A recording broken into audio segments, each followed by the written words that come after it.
বহাগত নদী সমূহ গাভৰু হয়।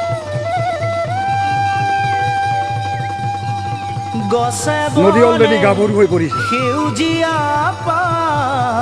বিহু নাচিবলৈ, ঢৌ খেলিবলৈ পৰি থকা নিজা নদীৰ ঘাট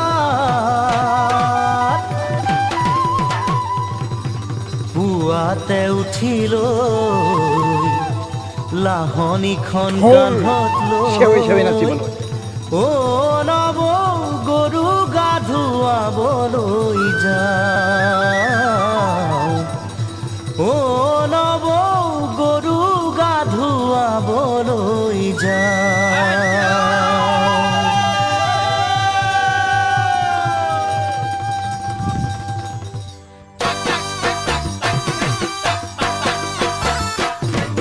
দীঘলতিৰ পাত মাখিয়তিৰ চাট হাতৰ খৰি কাট লাও বেঙেনালৈ গৰু গা ধুৱাবলৈ যাওঁ। দীঘলতিৰ পাত মাখিয়তিৰ চাট হাতৰ খৰি কাট লাও বেঙেনালৈ গৰু গা ধুৱাবলৈ যাওঁ।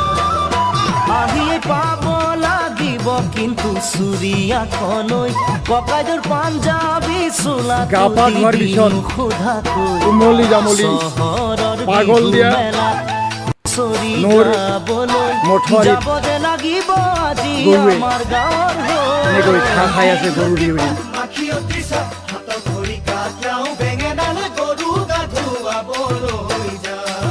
এইটো হৈছে পাগল দিয়া নহয়,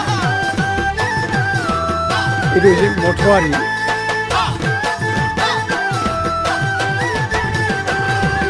বাকচতে তোৰ আছেনে বাৰু ফুলাম গামোচা পকোৱা সূতাৰ মূৰতে পাক মাৰি ল'বলৈ। বাকচতে তোৰ আছেনে বাৰু ফুলাম গামোচা গৰু বিহুৰ দিনা চিৰ সেউজীয়া বৰণিৰ মাজে মাজে চাইকেলখনো নিদিবি ককাই দেউক নিবলৈ, কৈ দিবি তাক আজি মই যাম বিহু মেলালৈ। লগৰ আটাইবোৰে বৰকৈ ধৰিছে মই নগলে বোলে বিহু নহয়।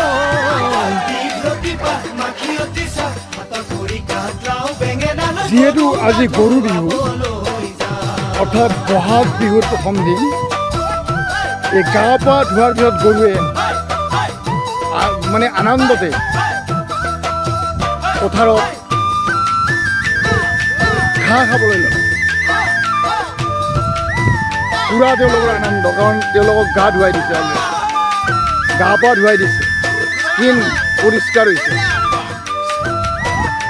অৰ্থাৎ যে মন গৰুটোৰ পবিত্ৰ এই আনন্দতে গৰুৱে পথাৰত একেলগে ঘাঁহ খাই আছে।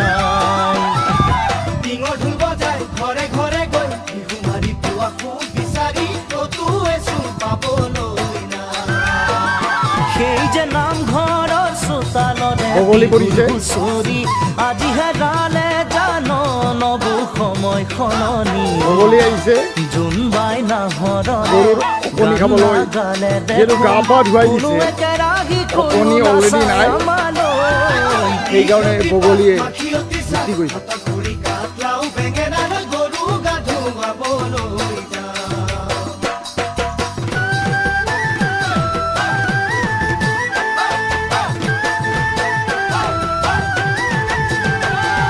চিৰাকান্দহৰ জলপাতিকে থবি যতনাই বিহু বুলি তই আহিয়ে খাই যাবলৈ মই।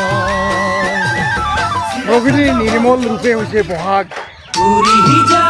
এয়া অসমৰ সৌন্দৰ্যময় সেউজীয়া পৰিৱেশে হ'ল বহাগ। নানা ৰঙৰ নানা সুন্দৰ ফুল ফুলা বতৰে হ'ল বহাগ। এয়া আমাৰ বহাগৰ প্ৰকৃতিৰ মাজে মাজে মই গৈ আছোঁ। এয়া আমাৰ অসমৰ প্ৰকৃতিৰ প্ৰকৃতিৰ জীয়াৰী। এয়া অসমৰ প্ৰকৃতিৰ মাজে মাজে এয়া ধুনীয়া বহাগ বিহুৰ বতৰলৈ মই গৈ আছোঁ। ৰঙতো তলা মন গাতে নাই তৰণি ৰঙতো তলা মন আমাৰ গাতে নাই তৰণি ৰঙালী বিহু বহাগ বিহু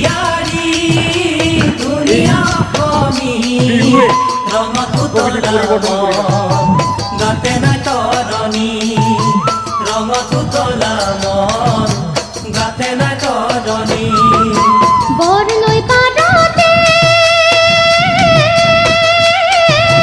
কহুৱা ফুলিছে আমাৰে দেহলৈ বসন্ত নামিছে ঐ আমাৰে দেহলৈ বসন্ত নামিছে বৰনৈ পাৰতে কহুৱা ফুলিছে আমাৰে দেহলৈ বসন্ত নামিছে আমাৰে দেহলৈ বসন্ত নামিছে গছে বনে কোমল কুঁহি ডালত কপৌ ফুল গাতে তোমাৰ মুগাৰ এখাত আমাৰ কান্ধত ঢোল